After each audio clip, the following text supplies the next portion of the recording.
किसी नाम का सिमरन करता नजर आता है।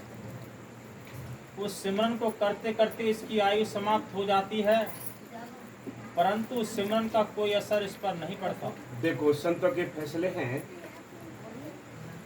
संतों ने लिखा है कि हर एक इंसान भक्ति करना भी चाहता है और हर एक इंसान किसी न किसी नाम का जाप करता है, लेकिन अब ये नाम के ऊपर डिपेंड करता है कि भाई वो नाम कहाँ तक हमें पहुँचाता है, कितनी हमें तसल्ली देता है, कितनी हमें शांति देता है। हाँ जी। यदि पढ़ता भी है तो बहुत कम। कारण यह है कि वे ग्रंथों और पोथियों से शब्द चुनकर या किसी पाखंडी साधु का बताया हुआ अक्षर, नाम या मंत्र जपते हैं। वह सच्चे सतगुरु के हुक्म का सिमरन नहीं होता। जिसकी सतगुरु हामी भरे, जो निगुरा सिमरन करे दिन में 100 बार, नगर नायक का सत करे जरे कौन के लाल। गुरु नानक साहिब फरमाते हैं कि जिनके पास सतगुरु के हुक्म का सिमरन नहीं और अपने मन और बुद्धि से सिमरन करते हैं, उनको कोई लाभ नहीं होता। जो अपने मन बुद्धि से सिमरन करते हैं या किताबों से निकाल कर नाम का जाप करते हैं, उनको कोई बेनिफिट नहीं मिलना है। क्यों नहीं मिलना है? क्यों? हमने गुरु से नहीं लिया। अगर हमें सच्चे गुरु मिले हैं, सच्चे संत मिले हैं, उनका बख्शा हुआ नाम है, उनके मुखार बिंद से निकला हुआ जो नाम है, उसके अंदर करंट होती है, वो काम करता है। इसलिए संत कहते हैं, कोट नाम संसार में ताज से मुक्ति न होए। करोड़ों नाम है किताबों के अंदर, उनसे मुक्ति नहीं मिली है। मोक्ष मिलना है तो मौके के संतों की तलाश करके उनसे नाम लेकर नाम का अभ्यास करना, ये ठीक रास्ता है भक्ति करने का। हाँ जी। वे ऐसे हैं जैसे बाढ़ तिल जो अपने आप धरती में पैदा हो जाता है। हाँ, उनको फल नहीं लगता और किसान खेत में ही खड़ा छोड़ देते हैं। जैसे आपने देखा होगा कि बिना बोए हुए कुछ हमारी फसलों में यानी पौधे उग जाते हैं, उनको किसान उखाड़ कर फेंक देता है। इसी प्रकार संत कहते हैं, जो संतों के बिना नाम जपते हैं, भक्ति करते हैं, उनको ऐसे ही है जैसे एक बिना बोई हुई फसल होती है। हाँ जी। तथा काटते नहीं। हाँ, वो फूल तो देते हैं, फल भी देते हैं, लेकिन किसान उनको घर नहीं लाता है। हाँ जी। सिमरन या नाम शब्द नहीं। हाँ, यदि शब्द होते तो जब किसी एक नाम का सिमरन जारी हुआ तो दूसरे फकीर को दूसरा नाम या शब्द जपाने की जरूरत ना होती। बस।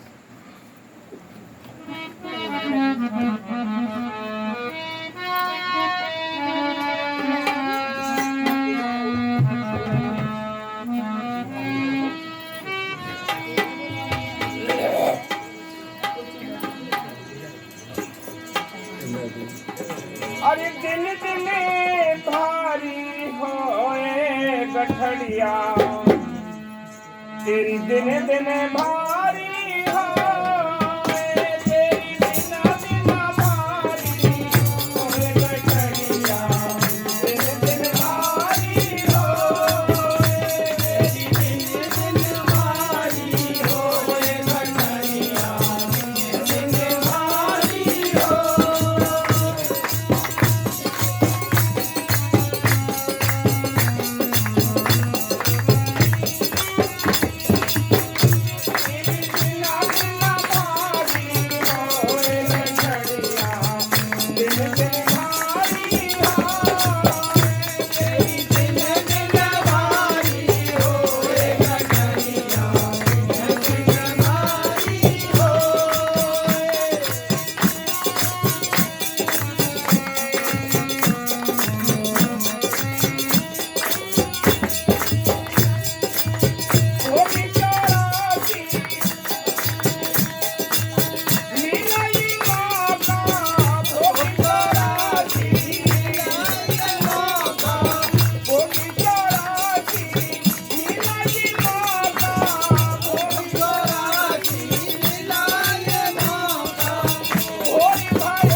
कि हम कितनी तरह के पाप कर्म करते हैं, कितनी तरह के बोझ अपने सिर पर लाते हैं।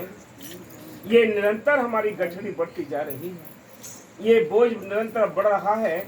हमें संतों से नाम मिल गए, उनकी सोबत मिल गई, साथ संगत की सोबत मिल गई, तो ये गठरी हमारी हल्की हो जाएगी, नहीं तो ये बढ़ती चली जा रही है।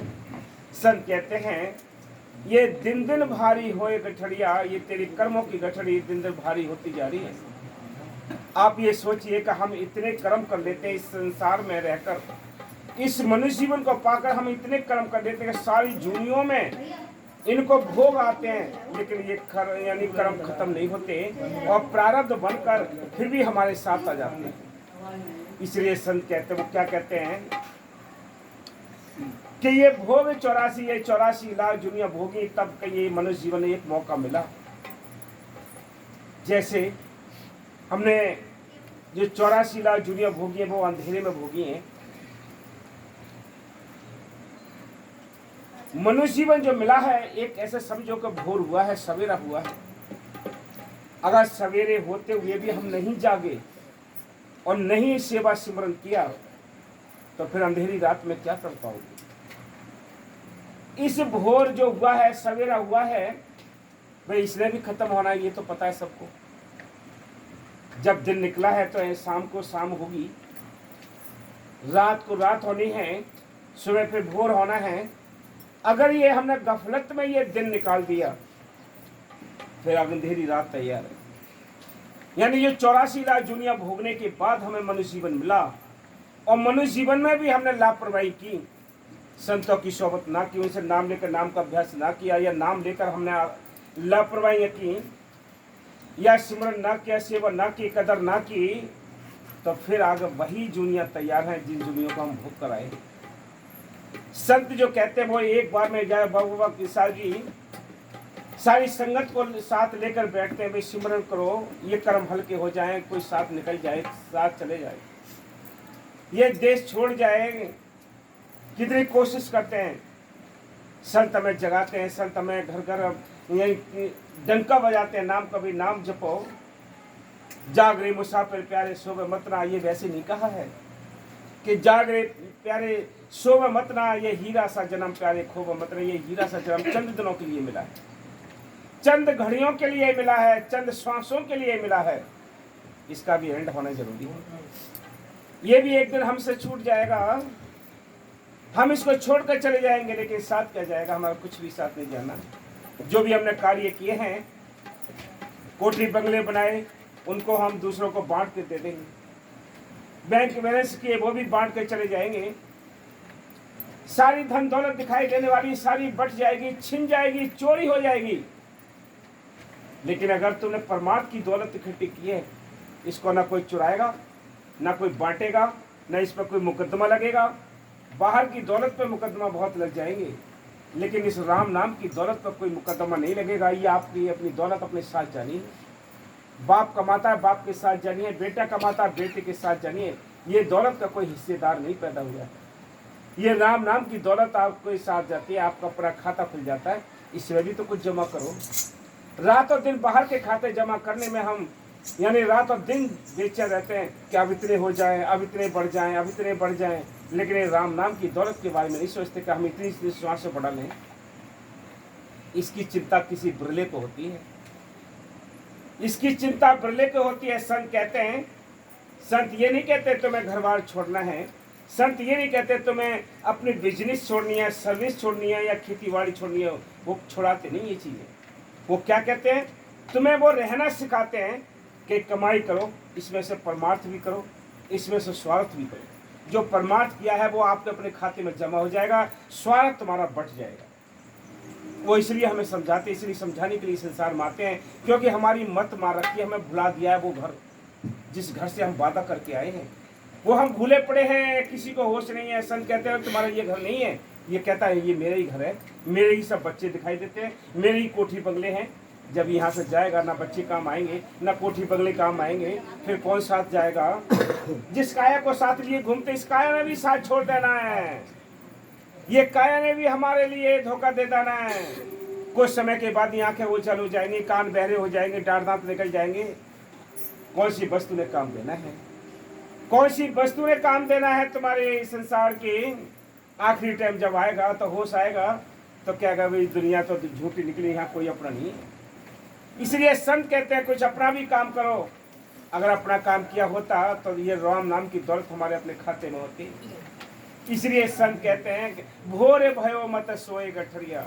ये भोर हुआ है, आज मनुष्य जीवन मिला है, ये काली रात हो गई है, गफलत में सोए हैं, तब कहीं जाकर ये मनुष्य जीवन मिला है। और इस मनुष्य जीवन में भी अगर हम नहीं जागे, नहीं हमने सेवा सिमरन की, तो आगे फिर काली रात, अंधेरी रात खड़ी है। क्या दिन दिन भारी होए गठरिया, दिन दिन भारी होए, तेरी दिन भारी होए गठरिया, दिन दिन भारी होए। होली चौरासी नीलाली माता, होली चौरासी नीलाली माता, होली भयो रे मती सोए गठरिया, दिन दिन भारी होए। अरे होली भयो मती सोए गठरिया, दिन दिन भारी होए। अरे दिन दिन भारी होए गठरिया, दिन दिन भारी होए। अरे दिन दिन भारी होए गठरिया,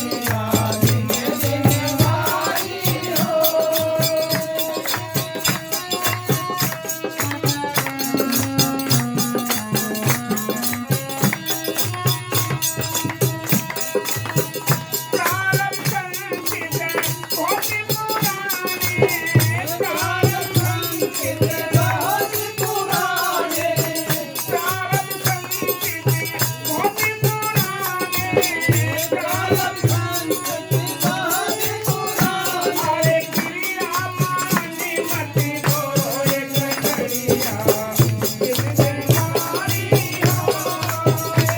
अरे क्रिया मानी मति होए गठरिया, दिन दिन भारी होए। दिन दिन भारी होए गठरिया, दिन दिन भारी होए। कहते हैं हमें प्रारब्ध के हिसाब से ये मनुष्य जीवन मिला है, और प्रारब्ध के हिसाब से ही हम यहाँ दुख और सुख उठाते हैं। ज्यादा हमारी अच्छी प्रारब्ध है तो ज्यादा सुख भोगते हैं, ज्यादा प्रारब्ध हमारी खराब है तो हम लाख कोशिश करें फिर भी इस दुखों से नहीं निकल पाते। संत कहते हैं ये 3 प्रकार के कर्म सबके साथ है, चाहे कोई कितना बड़ा सेठ साहूकार है, देश का प्रधानमंत्री है, चाहे राष्ट्रपति है, ये सब अपने अपने प्रारब्ध लेकर आए हैं। हर एक इंसान मेहनत करके ये चाहता है कि मैं रात और रात कोठी खड़ी कर दूं बनाकर, लेकिन क्यों नहीं बनती? क्यों नहीं बनती कोठी? क्योंकि प्रारब्ध में हम लिखा कर नहीं लाए हैं, लाख कोशिश करते हैं। संत कहते हैं जहाँ जिसको प्रारब्ध जैसी दी है वो वहाँ वैसे खुश है। आप साइकिल वाले को देखो कि साइकिल के लिए यही कोशिश करता रहता है कि किसी न किसी तरीके से मैं 3,000, 4,000, 5,000 रुपये इकट्ठा करूँ और साइकिल मिल जाए। वो साइकिल लेकर ही बड़ा मस्त रहता है, बड़ा खुश रहता है, उसको सजाता है, रोज उसको धुलाई करता है। साइकिल से और अच्छा किसी का कर्म है तो वो सोचता है मेरे को मोटरसाइकिल मिल जाए। वो मोटरसाइकिल को रोज सजाता है, उसके लिए जोड़गांठ करता रहता है, मोटरसाइकिल मिल जाती है उसको देखो, वो ये सोचता है ये कारें चल रही हैं, कार वाले से पूछो और कार के लिए कोशिश करता है। ये क्रम बाय क्रम सबके अपने अपने कर्म हैं और कर्म का ऋण सबके साथ है। हमें ये मनुष्य जीवन मिला है, ये हीरा सी श्वास से मिले हैं, हम इनको विषय विकार में इनको जलाते जा रहे हैं। कैसे जलाते जा रहे हैं?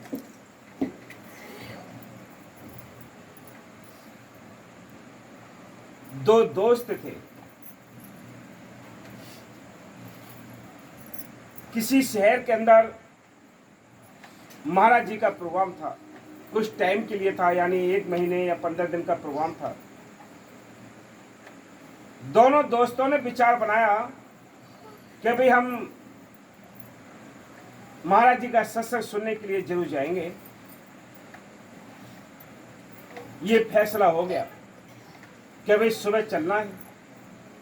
जैसे ही दोनों अपने घरों से निकले, जैसे ही एक साथ चले होगा, तो रास्ते में एकदम एक के अंदर से ख्याल आया कि यार ये बातें क्या सुननी है, ये तो हम सब जानते हैं, ये तो हम सब जानते हैं, चलो छोड़ो भाई, तू चला जा, मैं तो नहीं जाता। वो वहीं से उसने ब्रेक लगा दिए और वो यानी ब्रेक क्रम करने के लिए चला गया, थोड़ा बहुत इधर घूमा घामा और कहीं बेकार के लिए यानी किसी कोठे पर चला गया। वो दूसरा उसका साथी था, दोस्त, वो यानी रोज जाके वहां सत्संग सुनता, प्रसाद खाता और अपने घर आ जाता। दोनों दोस्त एक साथ घर जाते और सुबह को एक साथ घर से निकलते, एक अपने दूसरे रास्ते को चला जाता और एक अपने महाराज जी के सत्संग के लिए जाता। 10 दिन हो गए, 15 दिन हो गए, जब आखिरी टाइम आया कभी आज प्रसाद मिलेगा, महाराज जी आज बहुत कुछ बांटेंगे, चलो भाई आज तो चले। उसने अपने जो दोस्त नहीं जाता था उससे रिक्वेस्ट की कि आज तू चल बता भाई, तो कहे भाई ठीक है चलते हैं। अब चलते हैं तो क्या होता है कि रोज जो सत्संग में जाता था उसको रास्ते में एक पैर में कांटा चुभ गया। जब कांटा चुभा, उसका पैर बड़ा मोटा हो गया, सूज के चला नहीं गया और वो अपने वापस आ गया घर। दूसरा जो उसका साथी था, जो यानी सत्संग में नहीं जाता था, वो कहीं अपने निकल गया और कहीं जाकर वो कहीं जगह में बैठा हुआ था कि जहां वो बैठे बैठे कुछ मतलब धरती पर यानी मिट्टी में कुरेदने लगा। उसको वहां एक घड़ा मिला, घड़े के अंदर एक मोहर थी और बाकी उसके नीचे सब कोयले थे। बड़ा खुश हुआ। जब घर आया, बहुत भाग के उसके अपने दोस्त के पास गया, कर देख लिया तुमने सत्संग करने का नतीजा, देख लिया ये सजा मिली तुम्हें। रोज सत्संग करने जाते थे, 1 महीने हो गया हमें तुम्हें दोनों को, तुम्हें रोज जाते सत्संग प्रसाद खा के आते और तुम्हें ये कांटा मिला। और देखो मैं रोज पाप करता था, मैं वैश्यों के पास जाता था, लेकिन मुझे फिर भी देखो मोहर मिली। इतना सुनते ही वो जो रोज सत्संग में जाता था उसका दोस्त, उसका मन भी डुल गया, हिल गया कि बात तो सही कह रहा है। मैंने रोज सत्संग सुना है, भक्ति की है, भजन किया है, महाराज जी का प्रसाद खाया है, लेकिन मुझे कांटा मिला, ये तू सही कह रहा है। लेकिन फिर भी उसके अंदर एक संस्कार थे। उसने कहा भाई ये बात अब ऐसे में मैं भी नहीं मान सकता, और इस बात का जो निर्णय है वो हमें करना जरूर पड़ेगा। दोनों ने ठान ली। अब वो तो उधर फूला हुआ था, क्योंकि उसको रोज जाता था परिक्रम करने के लिए, वहां उसको लिए मोहर मिली और वहां उसके लिए कांटा मिला था। दोनों अपने अपने जो रिजल्ट थे उसको लेकर महाराज जी के पास पहुंचे। उनसे रिक्वेस्ट कीजिए, थोड़ा टाइम दीजिए और एक हमारा संशय है उसको निपटा दीजिए। सेवादारों ने उनको मिलाया महाराज जी से। उन्होंने अपना जो प्रश्न था वो रखा उनके सामने कि जी हमें 1 महीना आपके यहाँ इस शहर के अंदर सत्संग होता रहा, मैं तो रोज डेली सत्संग करने के लिए आता और हम घर से दोनों साथ साथ निकलते, दोस्त हैं हम दोनों आपस में। घर से हम निकलते थे, मैं इधर आता था सत्संग के लिए, ये अपना उल्टे सीधे काम करने के लिए निकल जाता, वापस जाते तब भी हम दोनों साथ घर में अपने वापस जाते। लेकिन मेरे को आखिरी टाइम कांटा मिला और इसको यानी पाप करते हुए भी इसको मतलब एक मोहर मिली। इसका हमें जवाब दो कि ये क्या कारण है। महाराज जी बोले कि भाई तुम्हारा प्रश्न तो ठीक है, लेकिन क्या करोगे पूछ के कि नहीं जी आपने ये बात हमारी बतानी पड़ेगी, हमारी ये अर्ज माननी पड़ेगी और ये हमारे अंदर जो भ्रम है, संशय है, ये निकालना पड़ेगा। कि ठीक है भाई, कि देख भाई तुझे जो कांटा मिला है, अगर तू 30 दिन का ये सत्संग था और तुझे आज यानी मौत होनी थी। इस मौत के बदले तुझे कांटा मिला, थोड़ी ही चोट लगकर, और तेरा ये कर्म खत्म हो गया। तेरा ये कर्म खत्म हो गया, यानी सूली से सूल बन गया। ये रोज पाप करता था, इसकी किस्मत में ये घड़ा भरकर मोहरें थी, रोज जलते जलते खत्म हो गई। केवल आज ये वो काम छोड़कर यहां से समाया, एक ही मोहर बची है केवल। दोनों ने फिर माफी मांगी और दोनों फिर अच्छे महाराज जी से नाम लेकर अच्छे भक्त और सत्संगी बने, सेवा की। तो सत्संग का और नाम का बड़ा प्रताप है मालिक की महर से। लेकिन ये कोई सच्चे संत मिले, कोई रूहानी फकीर मिले, चौथे लोग से आए हुए जो संत होते हैं, उनके बख्शे हुए नाम से जो अगर हम यानी भक्ति करते हैं, अभ्यास करते हैं, उसकी बहुत बड़ी वैल्यू होती है।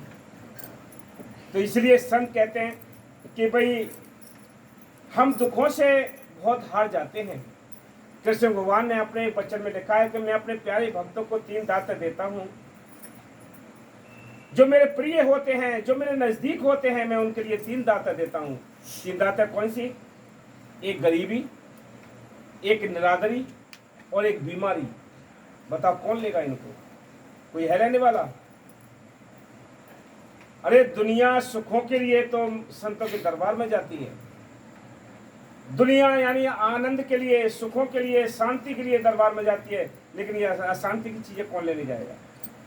लेकिन फिर भी इनको लेने के लिए जाते हैं। अगर ये नहीं संत देते तो मोर धस के लिए अपने बेटे के 2 फाड़ करने की आवश्यकता नहीं थी। सत्यता या उन्होंने अपनी सत्यता नहीं छोड़ी। हरिश्चंद्र को अपना राजपाट छोड़ने की आवश्यकता नहीं थी। मीराबाई को अपना घर बार छोड़ने की आवश्यकता नहीं थी।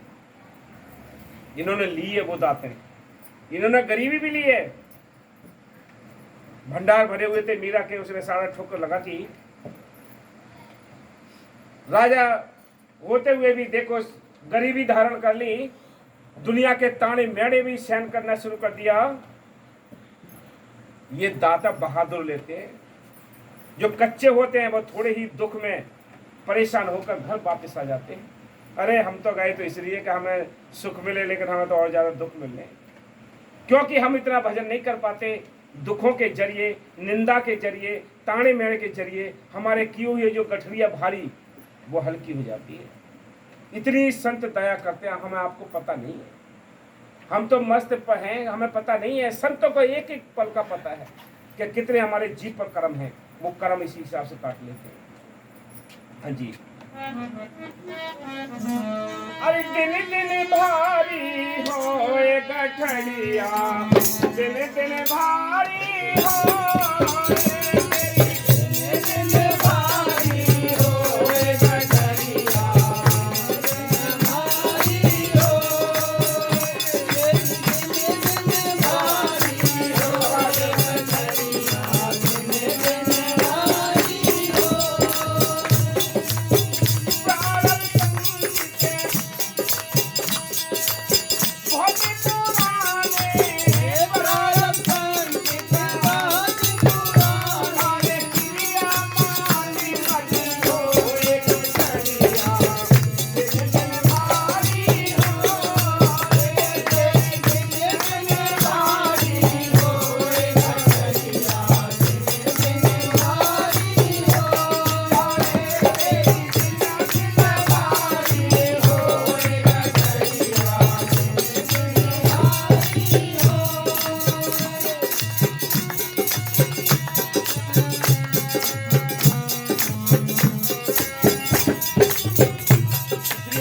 हरेक जीव के साथ 3 प्रकार के कर्म हैं।